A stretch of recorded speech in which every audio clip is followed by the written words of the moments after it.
Welcome to Unabridged Bookstore's virtual space.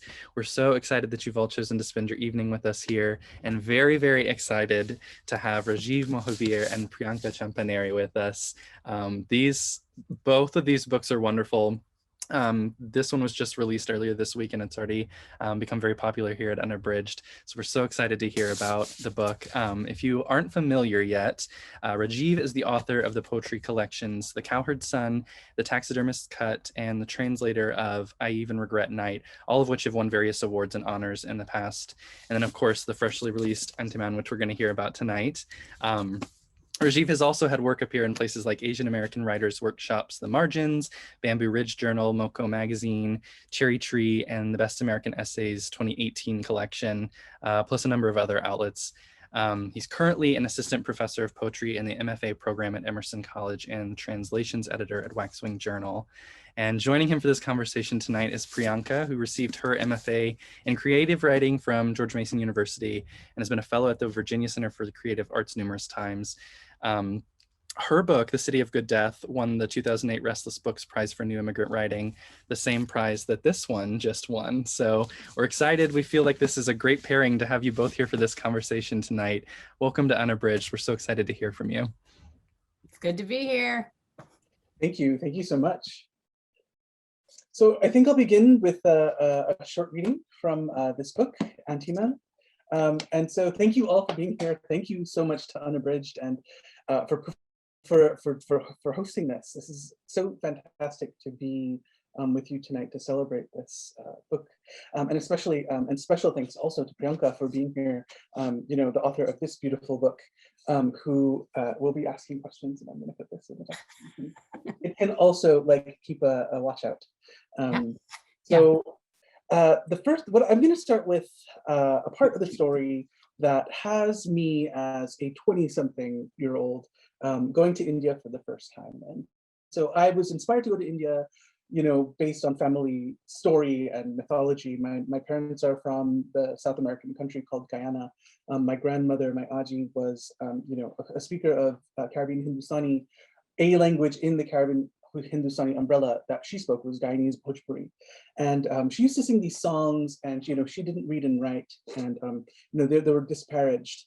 But she taught me some of her songs and her stories. And this little excerpt is about going to India for the first time, where I'm studying through a study abroad program at the University of Wisconsin and collecting Bhojpuri folk songs that talk about the story of the Ramayana, which is one of the Hindu epics, with an alternative structure that's highly encoded in the ways in which Bhojpuri people see and ethnicize themselves. So I'm at the Ram Mandir. I'm at a Ram ashram on the outskirts of Varanasi. And there's an old Baba there who is, a mendicant, a renunciant who has been living there for ages. And part of this is, as you'll see, is I ask him to do the unthinkable, which is to reach into his past life as a human man. And so here we go. I'm sitting with Kumar, by the way. Kumar is the kind of school-appointed person to help me connect with these people who would perform these songs for me. We sat with the Baba. The sun shone its brightest gold. Kumar looked at his watch and made a motion to leave, but I wasn't done. I touched the Baba's foot and then my head. He blessed me in music. It looks like we have to go soon, but Babaji, before we go, can you sing the oldest song you can remember? Like one of the songs that your mother or grandmother used to sing before you took brahmacharya and became sannyas. Only after I uttered these words did I realize what I had done. My heart pounded. My ears grew warm. I couldn't believe what I had just asked the Baba. Was that thunder in the background, or was that the sound of my pulse? Becoming a mendicant meant that the Baba would never marry. These ancestral songs that passed from grandparent to grandchild would meet a dead end. At least in linear Western thinking. For him, I suppose, there was no difference between blood relations and strangers.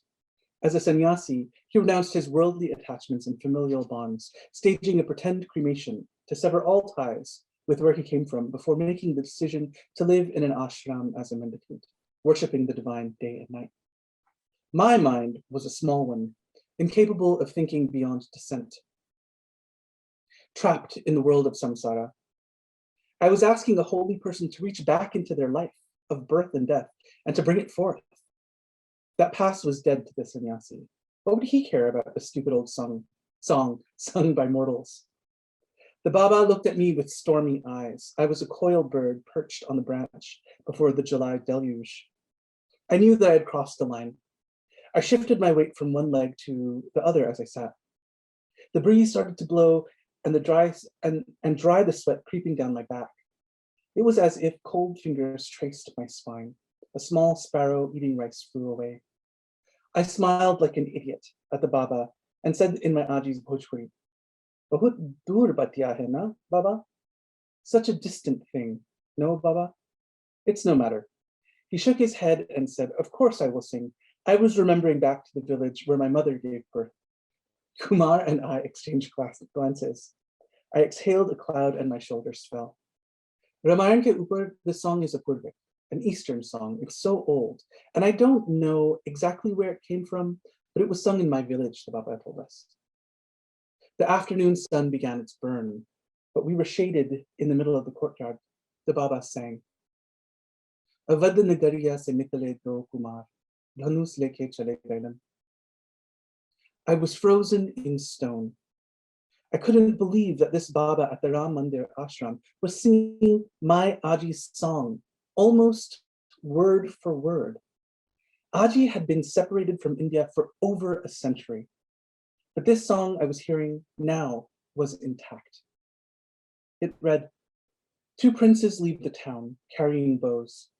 Kaikeyi wished to exile them, having saved the king's life once.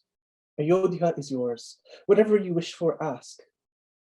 I wish, king, for your boons now.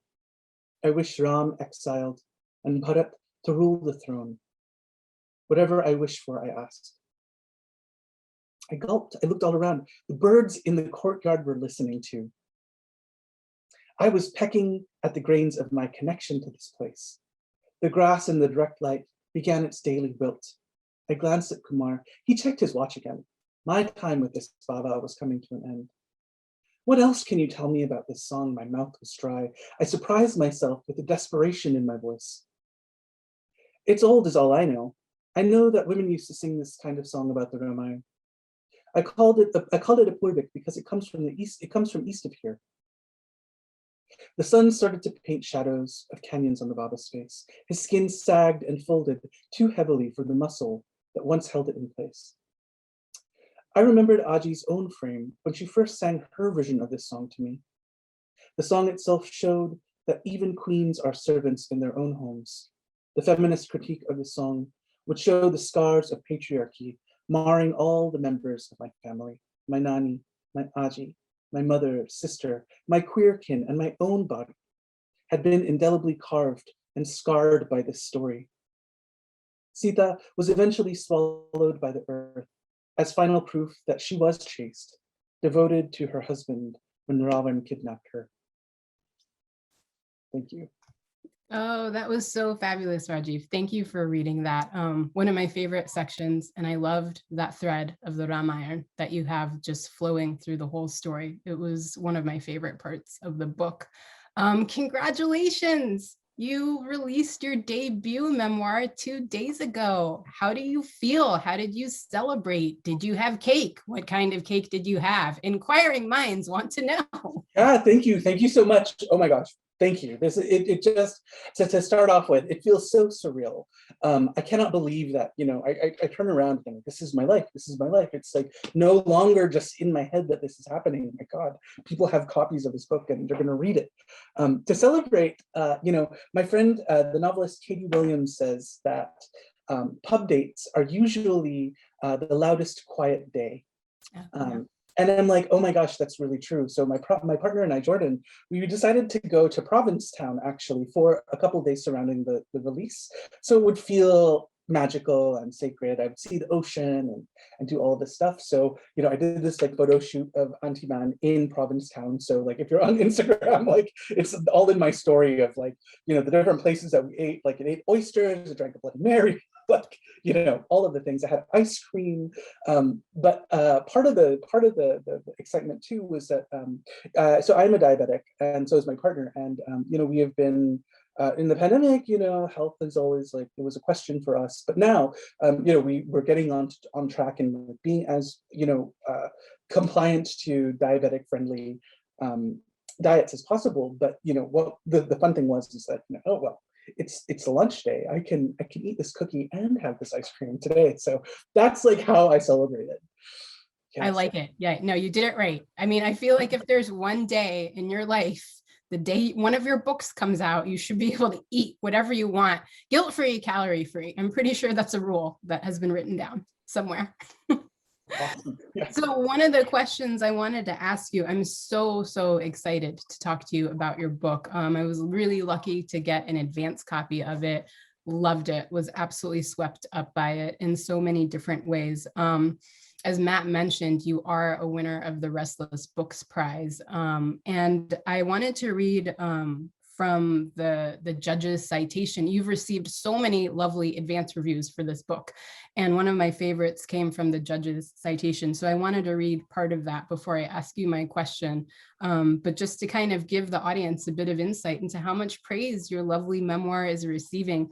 But this is from Terry Hong, Hector Tobar, and Alan Stavens, who judged the prize the year that you won. And they say, more than a memoir, this brave and beautiful book is a tale of the resilience of the human heart and of multiple family journeys across generations and 4 continents. With great intelligence and insight, Mohabir tackles questions of caste, ethnicity, and sexuality, spinning tales of tenderness and ignorance, of love and of longing for that mysterious place called home. Oh my gosh, how can you resist? How can anybody read that and resist? So my question is, I've loved hearing the stories of the other prize winners, the folks throughout the years who have won this prize, just the journey, like how they ended up entering the prize, how they found out about it, and then everything that happened to them afterwards. So I would love for you to tell us your story with the prize. Yeah, thank you. So I entered the prize, you know, while I was still living in Alabama.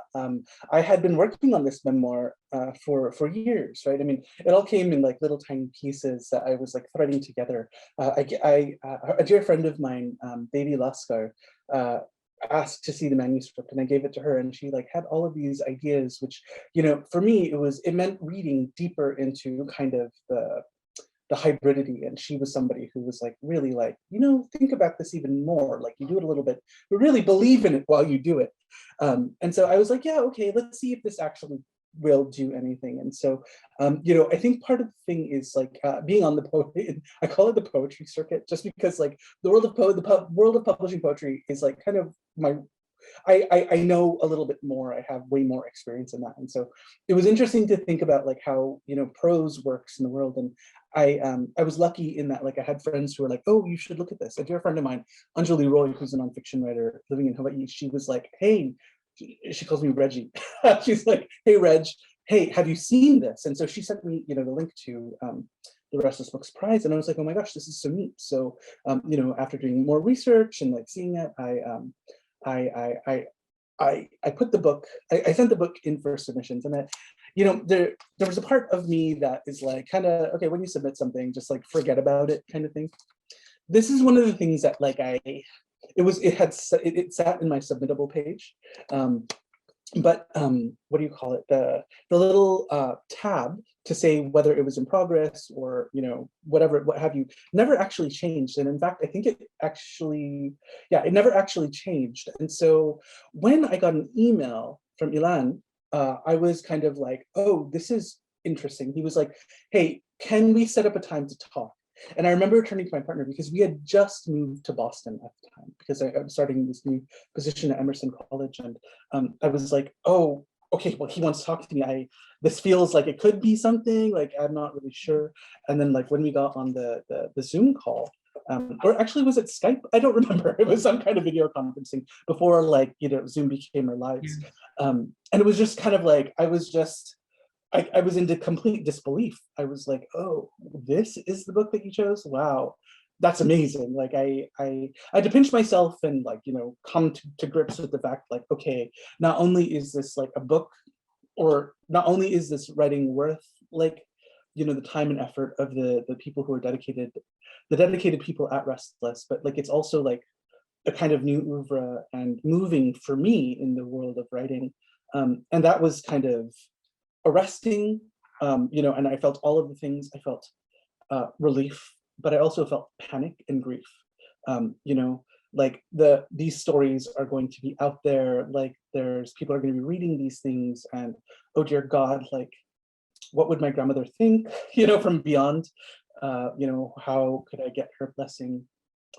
And I mean, I could tell you about so many different times that, you know, bird came to me, or, you know, whatever, I saw a moth, you know, and you read about this too, Priyanka.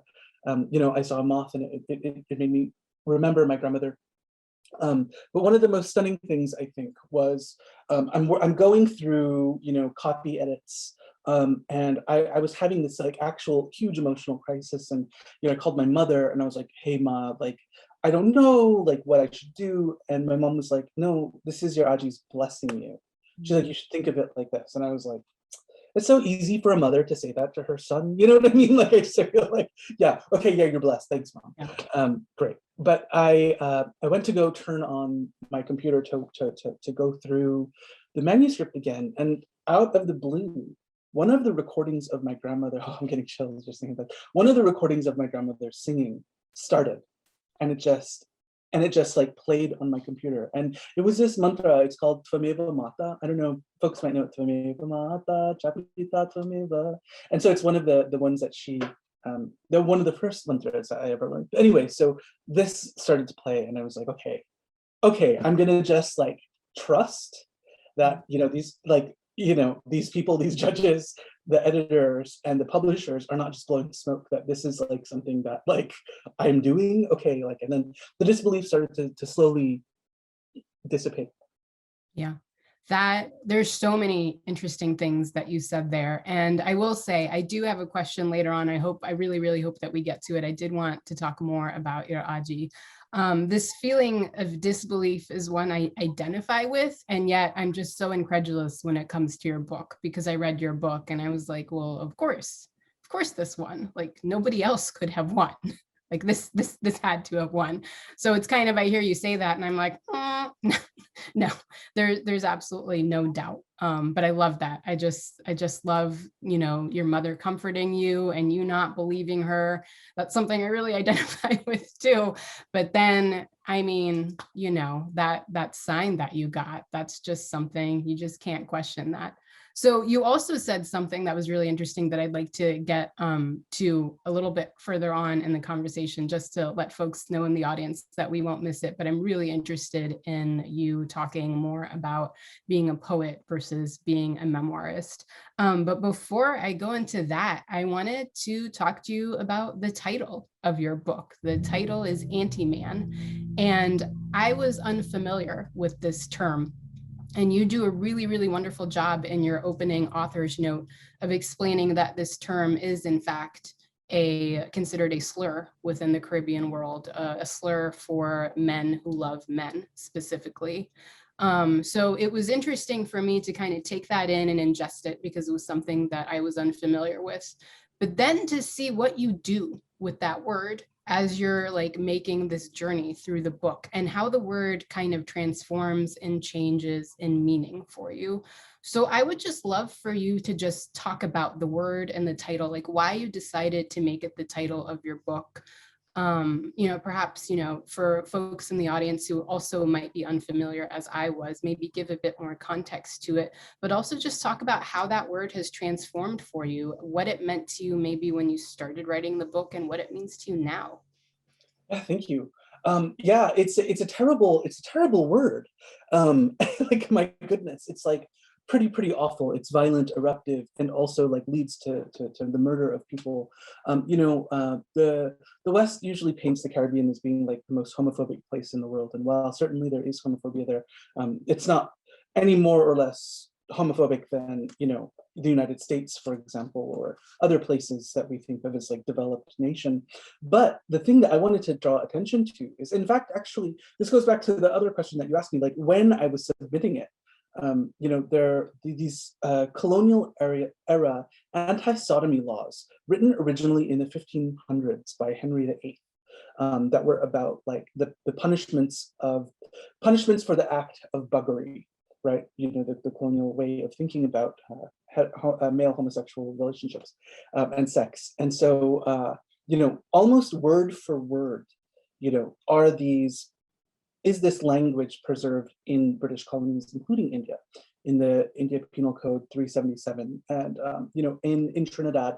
And as I was submitting it in Trinidad, there was kind of like a question of whether the government is going to continue this, and in Guyana, my parents' country. And so yes, like that was also a thing, and Guyana decided to uphold the sodomy laws.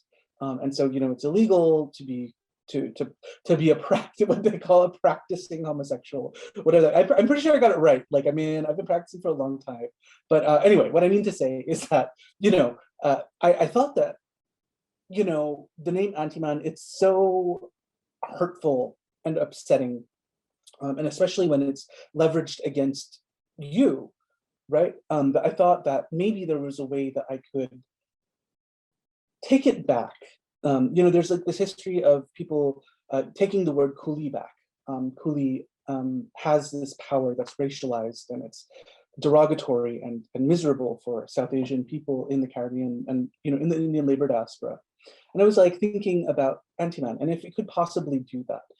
One of the things that I like, there are two of the things that I like. One is that like it kind of foretold of my own political orientation, being if you can allow a poet this kind of stretching of language, like being anti-man. And I'm like reading this as like being anti cis heteropatriarchal society. So in some ways it kind of like predicted who I would be, and in another way, like the other thing that I like about Antiman is that it allows for a kind of like queerness that's outside of white gaze. Like it's a word from inside our brown and black communities that doesn't have that other kind of I want to say totalizing neoliberal kind of energy behind it. Like, so, what does it mean to be gay versus like what does it mean to be queer, et cetera? This kind of sidesteps all of that. It says this is the Caribbean way of being like, sexually other, anti-man. And so what if anti-man could then become like something of a rallying cry? And that's kind of my thinking of it. Whether I've attained that through the memoir is to be seen, I think. And it is definitely an eye-catching thing. If I were in a bookstore and I saw something called Antiman, I would be like, okay, I'm reading this just because I know that it's going to be about like a queer person. And so I'll be drawn to that. And like they made it pink. Oh my God, when they made this fine pink, I was like, this is so unbelievably perfect. Like I mean, red and pink and yellow, it's like everything I wanted. Anyway. No, your book as a physical object, it's beautiful. And of course, the words inside are even more and more beautiful. So it's an absolutely perfect pairing. I have to tell you, the one definition that you gave before I knew anything about your book, and I knew it was coming out. I think you had posted on Insta like an initial cover comp of it or whatever, and I just saw the title Anti-Man. I think my assumption was exactly what you had said, this idea of the opposite of whatever stereotypical man is, and was immediately intrigued by that. What does that mean? But I also love what you said earlier about just giving it a face within a different community that you often don't see. It's just so interesting and multi-layered, just like the way your book is. And just the journey that word takes, coupled along with your own personal journey within the book, is just so lovely and so well done. So the other thing, or the next thing that I wanted to ask you, we're just like focusing on the cover so far. We're gonna get to the inside, I swear. but there's so much. But your book is billed as a hybrid memoir, which also immediately caught my attention when you had won the prize and when I saw that cover comp and that billing on there. And we already talked about how you're already a poet, a very well lauded and celebrated poet, I would say. You've published quite a few books and you've done a lot of work within that sphere. And this is your debut memoir. And I'm just very curious if you could talk about, I'm just going to lob a bunch of questions at you and you can answer or talk about whatever you would like. But I'm just very curious about, like, from a process point of view, whether you feel like those are different parts of your brain, whether one bounces off of the other, whether if you get stuck in one vein, you have this other space to fall back on. Because for folks out there, Rajiv's book it truly is a hybrid memoir, in the sense that you have these lovely passages of narrative prose, and then you have poetry intermixed, and then you have Rajiv's Aji's songs intermixed, translated in various languages. So there's just a lot going on, but it all comes together, this really, really beautiful collage. And the other question I have that is connected to that actually comes from Grace Toulousan, our mutual friend, who's the author of the Body Papers. And she had wondered about what your thoughts were about the job of a memoirist as opposed to the job of a poet. So there's a lot there. Say whatever you'd like to say. Ooh. Oh, these are all such great questions. I feel like, beware of giving me a mic. But what I'll say about this is, like, with the process of it all, is that, I think that, like, in writing this book, did I realize that writing prose was the thing that I was doing all along. I never really thought about this book as, like, being a book, to be quite honest. When my first collection of poems was being published, the writer Rigoberto Gonzalez said to me, he's a poet, nonfiction writer and a fiction writer, a brilliant, inspiring writer who I adore.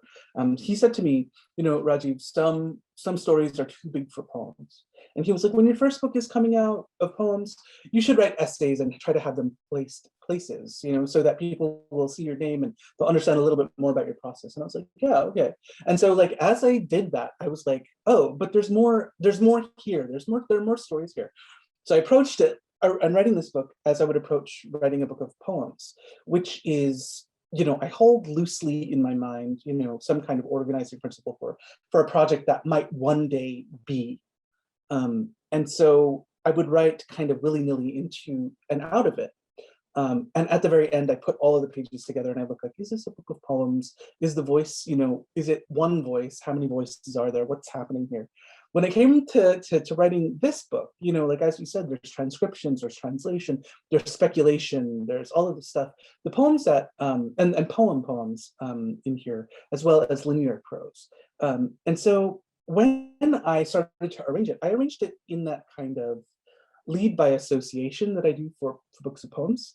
And I showed it to a couple of friends and they were like, what? What? Like, we know you're a poet, but try to rein it back. And I was like, what do you mean? Like, where's the beginning? Where am I supposed to be? And then, a dear friend of mine, Joseph Hahn, and I had, he's a novelist. His first book is coming out soon. It's called Nuclear Family. But anyway, we were talking, and he was like, well, what if you thought about how you're going to lead the reader through the arc of the book emotionally? I was like, aha, this makes sense to me. Like, when I think about emotional development of, the way I have lived through these stories and where to increase resonances and where to decrease them, a lot of it did kind of happen to be in that, other kind of space, which is why you have all of these poetic, like, interludes or, song interjections to break up prose, because I want to show, like, kind of like, well, fracture, and the disorganizing that happened in my own mind as I was going through these things. So there's this part of it. The poet Tarfia Faizullah has this really wonderful essay that I make my students read about, like, truth in poems and how, like, that's, like, the wrong question. But, like, when it comes to nonfiction, that is very much the question, right? Truth. And so what does that mean? Like, what is the truth compact? How, like, Is it high stakes? Is it low stakes? Like how am I having the audience go with me on this journey? And that's something that I had to like really dig deep into. And so that meant having a lot of conversations with friends who appear in this book, and like talking to my sister and my mom and my brother about things that happened, and like spins that I didn't really fully remember. But then there's also like some kind of compression that happens that conflates and winds together emotional truths with things that are name changes or place changes in order to keep people safe. And that was something that was also on my mind. And to that question about the job of the nonfiction editor or memoirist, it's I think so far for me, for poetry, emotional honesty is different from literal honesty. How do we evince and manipulate the reader into understanding the kind of emotional response that we want them to have? With nonfiction, it's kind of like, I don't know if I figured it out yet. I think it's like my whole thing, I think, is to be messy first and to rein in after. So I'm still playing with that, though I do feel more pressure to be, this is the story and this is how it happened. And these things are not necessarily in disagreement or disharmony in my own body. A lot of poets that I know also write nonfiction. Nonfiction is like the genre that's like the easiest crossover for poets. There are so many people who write in out of this, and like the poet's memoir also seems to be becoming a genre itself. Marcelo Hernandez Castillo has a memoir out. Vivek Shraya has a memoir out. Leah Peepsna Samarsena also, Leah Lakshmi Peepsna Samarsena also has a memoir out. And these are poets whose work I adore, as well as Rigoberto Gonzalez, of course, and Casamoli. So. Well, I think the way that you ended up putting it all together, I don't know what it looked like in the beginning. Maybe you need new friends, Rajiv, these people who are like, we don't know what's happening here. No, but it was actually great to rein me in because I'm kidding. I'm totally oh yeah, no. But I should show you my annotated rough draft. Maybe I'll put them on Instagram afterwards. You should. Yeah, no, you totally should. But I will say, I really, really loved how it just flowed in between narrative prose to your poetry to these song translations. And I felt like in some ways, like it was very effective when something really emotionally shattering had happened. You had talked about not being sure about whether you got the emotional resonance right. You got it right. You got it really, really right, because there were some parts where it's just, you're absolutely, as the reader, just really, really gutted watching you go through this journey. But then it was nice because what you would do is you would basically shatter your reader, but then have this moment of repose with one of your poems or with one of your Aji songs. And it was just a nice breather to be able to put myself back together before I went back on this journey with you. So I don't know, I thought you did an exquisite job. Because this is kind of a good segue into language. Before I ask my question though, I do want to tell folks in the audience we're taking questions, so definitely pop them into that Q&A box for us, and we'll take them. We'll try to intersperse them in the middle or take them at the end, but definitely whatever you'd like to ask Rajiv, now is your chance. Ask all. But so one of the things I really, really, really loved about your book, and there were quite a few, is just your use of language and not just English, so I wanted to talk about being bilingual or being multilingual. So you have English, you have Hindi, you have Guyanese Bhojpuri, you have what your Aji has self-categorized as broken English.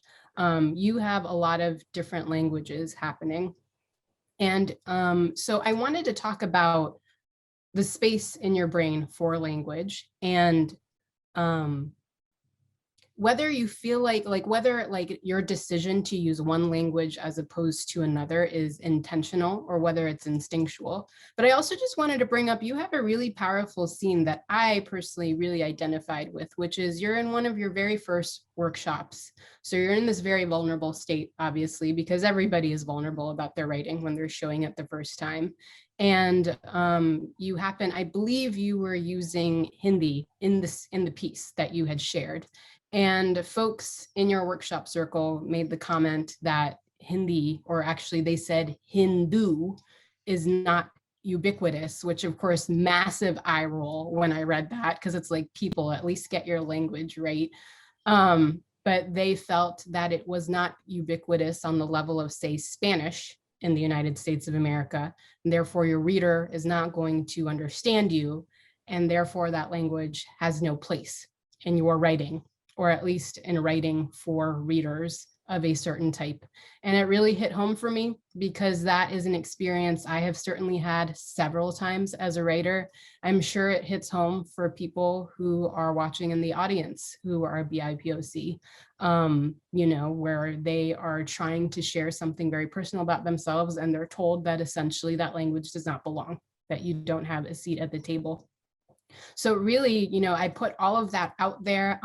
And whatever you would like to say just about working in multiple languages and the choices that you make regarding them, and how maybe you feel like you have changed since that initial incident that you wrote about, because at that point, it seems like you were relatively new. And right now, you're really quite seasoned.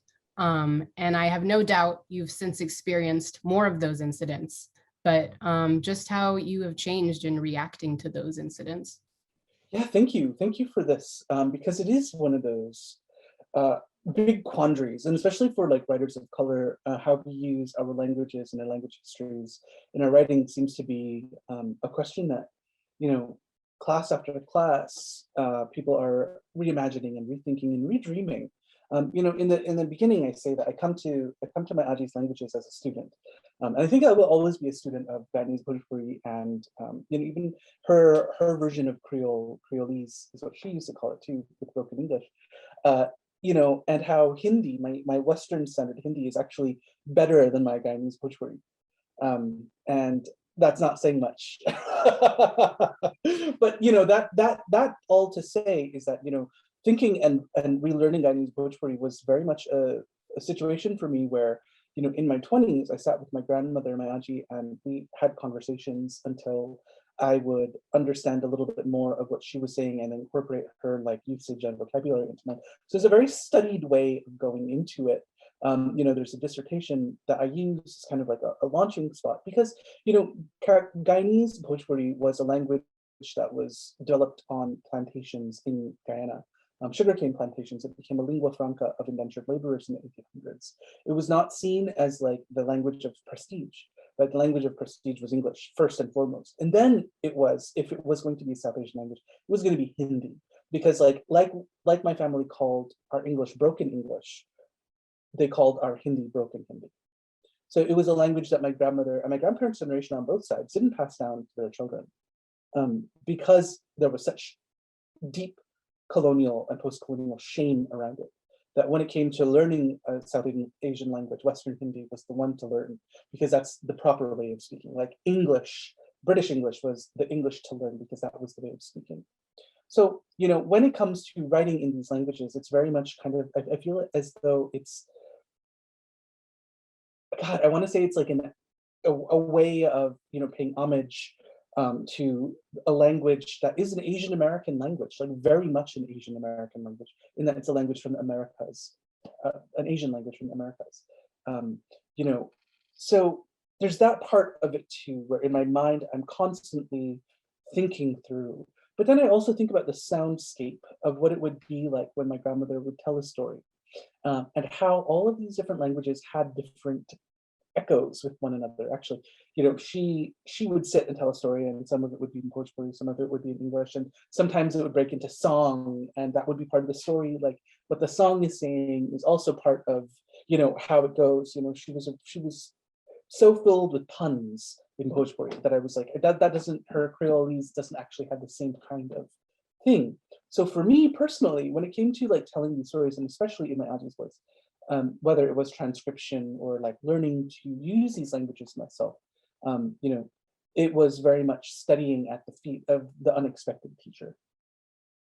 And then, okay, and to your point about the workshop, it's a terribly painful thing to be told that your language isn't enough or good enough to be in the space. And then also to have that be in your own familial space too, like the haunting of, this is English country, speak English. When I was so interested in this stuff, my grandmother would be like, this is good, it's mad, like, why do you want to learn this? We're in America now, you should learn English. As a way to keep her children happy, or my dad happy, don't waste your time going backwards, was her thought. Go forward now that you can read and write. Now go forward and do something with that. So that's like the heartbreak of that for me. So one of the ways that I saw to pay it forward is, what if I become an artist in all of these languages that I am, kind of standing on the edges of. And this memoir was definitely, it's a risk. It's a risk that Restless Books is taking. And I'm so grateful to my editor, and I believe your editor, Nathan Rosson, who's just like, it was so wonderful to work with somebody who had this kind of like expansive understanding of the ways that these work for like folks of color. So Nathan's watching right now. Let's embarrass him online, Rajiv. Let's talk about how amazing his hair is. For real. So we're getting some really amazing questions in the chat, and one of them relates to something that I wanted to ask and also talk about. So I'll read the question out loud and then give a little bit more context. But can you tell us about your impulse to explore the family heritage versus the family's attempt to assimilate? And this is a really, I found very, very compelling thread that you just, explore in your book, this idea that your family, specifically your father's side of the family, made a choice when they came to America of turning their back on everything that was part of their familial history. And your Aji obviously also did, as you said, just to keep the peace, while she was still obviously internally keeping everything that was her within herself. And you made the choice to not do that. You made the choice to specifically and very intentionally go back into the past and pull these things out that your family had decided were not worth keeping. You received a really lovely review from Forward Reviews, and I wanted to read part of that. This is from Letitia Montgomery Rogers. And she wrote, Mohabir uses this juncture to investigate multiplicity and fusion, showing how both he and other family members demonstrate resilience through adaptation and integration, even when their respective strategies for survival put them at odds. And that last sentence is the one that I really kind of hung myself up on in terms of a strategy for survival. You've come out through the other side of the journey of this book and in writing about this experience. And you've made really intentional choices about how you were going to live your life and how you were going to respond to the past. And I'm wondering whether that has changed your point of view in terms of how you see family members that still refuse to look backward and instead are really intent on this forward path. I'm taking a deep breath and I'm calling my ancestors to be with me right now as I say this. Survival is a daily struggle, and especially for people who come from like economic and historical destitution, like my family did on my dad's side, how they did. I, with a spirit of generosity, try not to be judgmental about their own strategies for survival in this new context of North America, which is hostile and racist against brown bodies that are racialized in completely different ways. And so, like, whether it's a cousin who's being attacked, or my sister being followed home at night by someone in a pickup truck in Florida, it's like I understand the need for folks to want to survive. And I mean, like, my goodness, if we believe in epigenetic inheritance and the ways that we have coded our survivals, it makes good sense for people to keep this going, to keep that cycle, going of, okay, we're going to survive, we have to survive, this is how we do it. We're used to, silencing these parts of ourselves. For me, it was being an Antiman, being gay, being queer in my family was a way that it took me off of that path. That I was then able to say, oh, actually, there's some other things going on here that are really interesting, I've always been obsessed with the language, and and it might actually have mostly to do with being in the United States and having the expectation of, oh, you look like you're South Asian. Why don't you speak the South Asian language? Or what is your language? Or what is your South Asian heritage? Those questions drove this kind of like internal engine for me, absolutely. Until I started to recognize the way my Aji actually lived in the family was her relationship to literacy, to learning, to Westernization in this North American context was very queer. She didn't fit into the grooves. Her ways, her strategies of survival were completely different. She was, my Aji was widowed when she was in her 40s, and she still had like maybe 7, 8 children she was taking care of by herself. The way she survived was that she would go fishing every single day and would not leave the fishing spot until she caught enough fish to feed her entire family. Now, like how you do that alone in rural Guyana as a woman in her 40s, I don't know. That kind of survival is the same stock that my dad's family comes from, that I come from too. And so I wear that, like that deep shame as actually like my dignity. The fact of this kind of survival is something that I feel like, how could I personally see this and not have such great admiration for what we had to do in order to survive and to come out in this other kind of way. Not to say that immigration to North America was the way of our success. There is a narrative of good immigrant, bad immigrant that I don't want to have here, because while certainly my grandmother did come to the country, she never assimilated. It was an impossibility for her to assimilate. The attempts at assimilation for my parents' generation, is one that's completely fraught with always an outsideness. You can be American up to a certain point, and then you have like these other kinds of like ties back. And I think that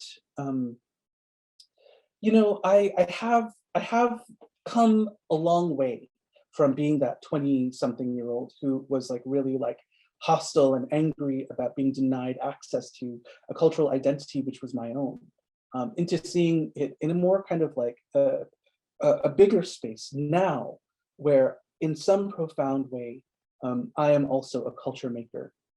And I see that as kind of one of the kind of tasks that I have with me, that is like, that informs a lot of what I do as a writer and poet. And you talking about your Aji, I have to tell you, her presence in this book is so like, I can see her, I can imagine just exactly what she was like. And even though she seems like she was a very non-confrontational person to keep the peace in the family, you can tell she had a spine of steel. I mean, this woman to like go out and fish for her family of 7 and be self-sufficient. I mean, she sounds like an incredible, incredible woman. And it's a great segue, because I did want to ask you just more about her in terms of what you think. You gave us this lovely moment of serendipity when you opened up the computer and her recording automatically started playing as like an indication of a blessing. But what do you think she would have thought of your book? Because you do mention there is kind of a moment of bemusement where you would be recording these songs and she was kind of like she seems like she was really happy to spend the time with you, but kind of just very bemused as to why would you want to record any of these things. But what do you think she would have thought? And if you'd also like to talk a little bit more about what she might have thought about her songs living on in this way, because you have a really powerful moment where I think it was your cousin almost accuses you of commodifying the family, in terms of, you had a book of poetry coming out, I believe, which used a lot of your Aji's songs. And instead of kind of this feeling of happiness that it's going out into the world and more people will be able to share it, there was an accusation that came from a family member where it was like, you're giving away a family secret, which is ludicrous, because poets and money, they don't go together. Like, that's not like, But yeah, I would just love for you to talk more about your Aji, your grandmother, and just what you think she would have thought of the book, and also what she thought of that whole process when you were recording notes and just asking her questions. Thank you. Yeah, and I part of me, and then from now, I'd like to look back and think that, oh, maybe she felt seen. Maybe like all of this was to like be like, oh, like it's interesting that you want to know this stuff, when her whole life she was treated like she didn't really know anything, right? And so I wonder, and I think about this a lot. Like there was somebody had given a keynote address for some kind of symposium that happened at Columbia, and I gave this person a recording of one of my grandmother's songs, and she played it for an audience at Columbia University. My grandmother, who couldn't read and write in any language, who had so many children that she lost all of her teeth.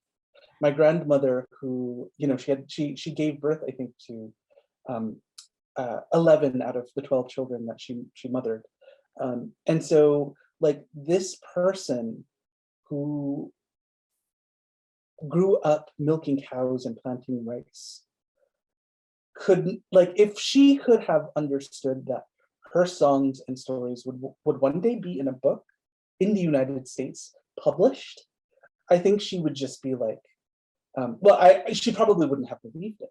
But then I wonder also what it would have done for her generation of people, of my family, my parents' generation, if they could see themselves and our languages actually taking up space and not being something to be whispered in the corners or like to close our doors so our neighbors don't hear us. If in fact she could understand this and we could see, and we had the presence of mind to see it, it would be interesting. I mean, I say that, my grandmother had 42 grandchildren, and nobody was interested really in learning Hindi or Bhojpuri or any of these things. And so all of these songs and stories were, they were slipping as my grandmother was slipping, into the next world. And so when the chapbook came out, there were actually translations of some of her songs, not all of the things I had put together, and that was like particularly hurtful. Where a cousin said to me, I shouldn't have to buy my grandmother's words, and I was like, do you think I'm making money off of it? Like, it's wow. Like, I mean, and that's one thing, right? I don't think people realize that there's not very much money in poetry or in a lot of art, right? I mean, it's probably something outside of their ideas of both what should be in these repositories of paper, and what does it mean to commodify something. I mean, I don't know if, and maybe I do this, maybe I am selling my experience, but I think that my engagement might be a little bit more rigorous than just trying to like profit off of a song that nobody cared for anyway. So if you were going to profit, you probably would have remixed it with synthesizers and like some sort of pop remix. And thank goodness that you didn't. You had said of these 40 some odd grandchildren that nobody was interested and that it was in danger of slipping. Well, thank goodness you were interested. And because you've kept her alive in these pages and you've shared her so generously with the rest of your readers. We have a question from the audience that I want to make sure we take, because it was one that I also was wondering about. It must have been difficult to relive some episodes while writing the book. How do you as a writer find a healthy way to treat difficult memories while working? I didn't realize that would be a thing. And I wrote, when I was writing the piece about the E-train to Jackson Heights making all stops, I didn't realize that writing these things would be kind of re-traumatizing for me. And I came home after drafting it, and I had a panic attack, and I didn't realize that that's what I was having. I thought it was a heart attack. It wasn't a heart attack, it was a panic attack. My sister's a therapist, and so, she's had experience with both, treating other people as well as herself. And we had like some really good conversations about this, and whether or not depression and anxiety, my depression and anxiety could be medicated, and how. And so one of the things that I became more closely attuned to was the state of my mental health and seeking professional help. At the time, I didn't have a therapist, a regular therapist. After this happened, I was like, okay, it's time. Thankfully, I had good insurance that I was able to find a therapist of color who was also gay, and I had a lot to say to this person, and that was really good. That's one of the things. Another re-traumatizing thing is like editing these things into a book, writing out interview questions about them, and being able to like talk fluently about it. And so, you kind of like train yourself to have every iteration doesn't necessarily have to be rooted in your gut, although it is initially. By externalizing it into this book, it becomes a thing for me, my own psyche, for me to say that it lives outside of me, and I'm talking about this thing outside. And for me, that's like a boundary, my own personal boundary that I have with this work that's deeply personal. That's one of those are some of the strategies that I've had. Another thing that I find is really helpful is to have little bits of chocolate or dried fruit, whatever it is that is like just enough to keep you going to the next thing. There are these like sugar-free Reese's peanut butter cups, and this is what I do. They're like tiny, right? And like they're perfect for if I've been writing for 45 minutes or editing for 45 minutes, I'll have one as kind of like a Pavlovian reward to sitting through the editing. And these are like little joys that I find. I also have a dog that when I need to have a break, I take her for a walk. Gosh, the other day I think we went for a walk 4 times. So it's like high panic day. Yeah. Those Reese's Thins are also really good, Rajiv, if you've had the Thins. Oh, no. Yeah. They're like the regular size, but they're way thinner. But it's a good peanut butter to chocolate ratio. I know, I've studied these. So they're quite good. We are almost out of time, but let's see if we can squeeze in the last audience question, because it's a really good one. This is going back to workshops. And how has your experience in workshops influenced your work as a teacher? Oh, yeah. Oh my gosh. Well, thank you, John, for this. John, I don't know if we were in the MFA at the same time. I think we had an overlap. John Rice was also at Queen's College with me. And that's a great question. Yeah, I think that like when it comes to workshops, when it came to the MFA workshops, and I don't actually talk about that in this book too much, other than to say that the MFA, I am atypical in that my MFA experience was one of incredible support. I felt seen, my teachers cared and nurtured me.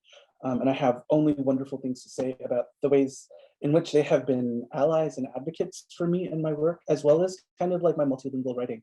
That other multilingual writing thing that happened wasn't actually in an MFA, but it was in a situation for people of color, which was like an added kind of like interesting thing. So what I see moving those kind of like workshop experiences into my own work as a teacher is that I think of the ways in which I can really heighten the ways that the ways in which I can train myself to be a better reader of my own work. Things that have worked for me, I present to my students. If it works, then it works. We have very flexible workshop rules that change, maybe every 2-3 weeks, depending on the feedback that I'm getting from the students. So, it's definitely made me more inquiry-based in my approach to teaching in student responses and thinking about like, what does it mean to be in a minoritized position? What does it mean to when everything you say kind of goes against, the laws of the workshop? The kind of like silent translator or silent poet or whatever have you. I've been thinking about these things too. So. Well, I really envy your students. Maybe just one day I'll just walk into one of your workshops when it's not Zoom, or I'll just pop into your Zoom room and do it. No, but I think it really, like you, I had a pretty good MFA experience, but I think it would have been a lot different if I had somebody like me who looked like me or had the same experience as me. teaching me and reading my work. And so I have no doubt that you are being able to offer that experience to that next generation of writers coming up. Unfortunately, we are all out of time, Rajiv, because I could have talked to you for hours and hours, and you and I probably will over some cha and some haldirams. So we'll have to schedule that. Congratulations again. Your memoir is beautiful, and I really, really look forward to it flying out into the world and just falling into so many readers' arms.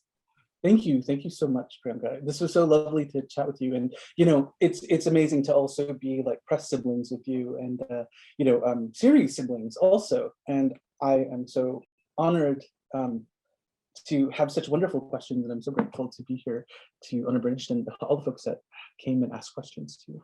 Yeah, thanks again to Unabridged, and thanks everybody for coming out. Yeah, I just want to pop in real quick to say thank you to you both for joining us tonight. We have loved both of your books here at Unabridged. If you joined just to listen tonight, we've got them both in stock now.